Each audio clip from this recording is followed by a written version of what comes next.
क्योंकि जब भी हम जेनेटिक थेरेपी की बात करते हैं, सबसे पहला डर यही होता है कि कहीं शरीर में जाकर ये कुछ और गड़बड़ ना कर दे। आपका सवाल बिल्कुल जायज़ है और यही हर साइंटिस्ट की पहली चिंता होती है। लेकिन अच्छी खबर यह है कि नतीजे बहुत ही पॉजिटिव हैं। अब तक इन मरीजों में कोई भी गंभीर साइड इफेक्ट नहीं देखा गया है। कोई भी नहीं? नहीं, थेरेपी की सेफ्टी प्रोफाइल अब तक बहुत अच्छी दिख रही है। किसी भी नई दवा, खासकर ऐसी क्रांतिकारी तकनीक के लिए, ये पहली और सबसे बड़ी बाधा होती है। ये सुनकर वाकई राहत मिली।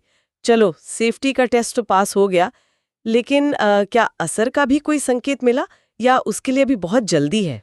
यहीं पर कहानी और दिलचस्प हो जाती है। जिन 4 लोगों को दवा मिली, उनमें से 3 का 3 महीने का फॉलोअप पूरा हो चुका है और इन मरीजों में मांसपेशियों की ताकत और उनके रोजमर्रा के काम करने की क्षमता यानी फंक्शनल परफॉर्मेंस में एक पॉजिटिव ट्रेंड दिखा है। 1 मिनट, लेकिन सिर्फ 4 मरीज और उनमें से भी 3 का डेटा। विज्ञान की दुनिया में इसे तो बस एक शुरुआती झलक ही माना जाएगा, है ना? क्या हम इस पर बहुत ज्यादा भरोसा कर रहे हैं? आप बिल्कुल सही कह रही हैं और हमें ऐसा ही सोचना भी चाहिए। ये कोई निर्णायक सबूत नहीं है, लेकिन हमें इसे FHSD के संदर्भ में देखना होगा। मतलब? ये एक ऐसी बीमारी है जो लगातार बढ़ती है। मरीजों की हालत समय के साथ खराब ही होती है, बेहतर कभी नहीं। ऐसे में अगर इन मरीजों की हालत स्थिर भी रहती है या उसमें मामूली सुधार भी दिखता है, तो ये सामान्य प्राकृतिक प्रोग्रेशन के खिलाफ है। अच्छा। ये एक संकेत है कि थेरेपी शायद कुछ तो काम कर रही है। ये बीमारी की ढलान पर ब्रेक लगाने जैसा है। ठीक है, तो इसे ऐसे समझते हैं। ये सबूत नहीं है, पर एक बहुत मजबूत संकेत है। लेकिन यहीं पर हमें उम्मीदों को काबू में रखने की जरूरत है। तो साफ साफ बताइए, ये ट्रायल अभी क्या साबित नहीं करता है, ताकि लोगों को कोई गलतफहमी ना हो? बहुत ज़रूरी सवाल है। सबसे पहले ये अध्ययन ये साबित नहीं करता कि FSHD का बढ़ना पूरी तरह से रुक जाएगा। ओके। दूसरा, ये भी साबित नहीं हुआ है कि जो मांसपेशियां पहले ही कमज़ोर हो चुकी हैं, उनकी ताकत पूरी तरह वापस आ जाएगी। और ना ही ये गारंटी है कि हर मरीज पर इसका एक जैसा असर होगा। और सबसे बड़ी बात, इसका ये मतलब कतई नहीं है कि इलाज बस आने ही वाला है। बिल्कुल। हमें ये समझना होगा कि ये एक मैराथन की दौड़ में पहला किलोमीटर है।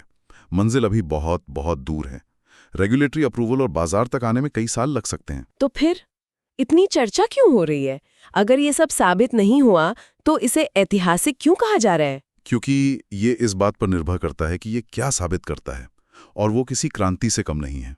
अच्छा। पहली बात, इसने साबित किया है कि एपिजेनेटिक एडिटिंग का जो फंडा है, जिसे अब तक सिर्फ लैब में या जानवरों पे टेस्ट किया गया था, उसे इंसानों में सुरक्षित तरीके से इस्तेमाल किया जा सकता है। ये पूरी टेक्नोलॉजी के लिए एक बहुत बड़ा प्रूफ ऑफ कॉन्सेप्ट है। मतलब थ्योरी अब प्रैक्टिकल में बदल रही है। सही कहा। दूसरा, इसने ये साबित किया कि हम FSHD मरीजों के शरीर में जाकर सीधे उस DUX4 जीन को टारगेट कर सकते हैं और उसे शांत कर सकते हैं।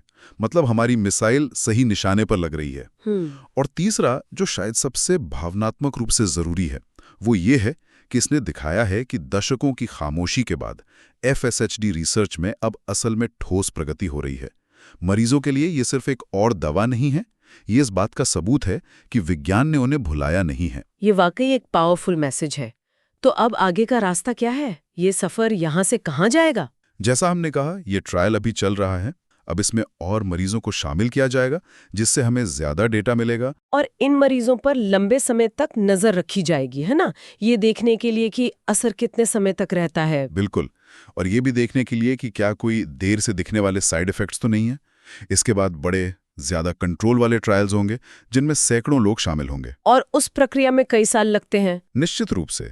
लेकिन इस रिसर्च की गंभीरता का अंदाजा आप इस बात से लगा सकती हैं कि एपिक्रिस्पर की CEO एम्बर सेल्समैन इन शुरुआती नतीजों को दुनिया की सबसे बड़ी health care investment conference JP Morgan health care conference में पेश करने वाली हैं। ओह! ये दिखाता है कि कंपनी और पूरा मेडिकल समुदाय इन नतीजों को कितनी गंभीरता से ले रहा है। तो अगर इस पूरी बातचीत का सार निकालें, तो इसका FSHD मरीजों और उनके परिवारों के लिए क्या मतलब है? मतलब ये है कि ये कोई झूठी उम्मीद नहीं है, पर ये कल मिलने वाला कोई जादुई इलाज भी नहीं है। इसे एक ठोस वैज्ञानिक बुनियाद पर टिकी हुई एक यथार्थवादी उम्मीद कहा जा सकता है।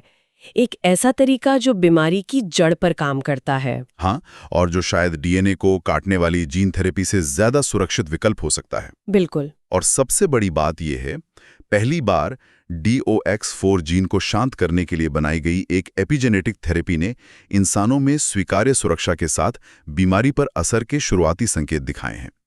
ये एक लाइन ही FSHD के इतिहास में एक नया अध्याय लिखने के लिए काफी है। तो आखिर में सब कुछ नजरिए का खेल है। बिल्कुल, आज की सच्चाई यह है कि FSHD का कोई इलाज नहीं है। ये सच आज भी नहीं बदला है, लेकिन जो बदल गया है वो है भविष्य का नजरिया। FSHD रिसर्च अब सिर्फ लैब में चूहों पर नहीं हो रही, वो इंसानों के क्लिनिक तक पहुंच चुकी है। EPI 321 का ये ट्रायल दिखाता है कि विज्ञान की चाल भले ही धीमी हो, पर जब वो सही दिशा में कदम बढ़ाता है तो वो पूरे भविष्य को बदलने की ताकत रखता है। मतलब उम्मीद होनी चाहिए, पर वो हवाई नहीं, बल्कि डेटा और विज्ञान पर आधारित होनी चाहिए। और जब उम्मीद के पीछे ठोस शुरुआती डेटा हो तो वो बहुत शक्तिशाली हो जाती है। ये पूरी चर्चा मेरे दिमाग में एक दिलचस्प सवाल छोड़ रही है। अगर ये तकनीक जो जीन को काटे या बदले बिना सिर्फ ऑफ कर सकती है, FSHD के लिए काम कर सकती है, तो भविष्य में उन दूसरी जेनेटिक बीमारियों के लिए कौन से नए दरवाजे खुल सकते हैं? वो बीमारियां जहां समस्या किसी खराब जीन की नहीं, बल्कि एक सही जीन के गलत समय पर ऑन हो जाने की होती है। ये एक शानदार सवाल है, और ये हमें जेनेटिक बीमारियों को देखने का एक नया नजरिया देता है। ऐसी बहुत सी बीमारियां हैं। ये तकनीक सिर्फ FSHD के लिए नहीं, बल्कि जेनेटिक मेडिसिन की पूरी फील्ड के लिए एक नई सुबह जैसी हो सकती है।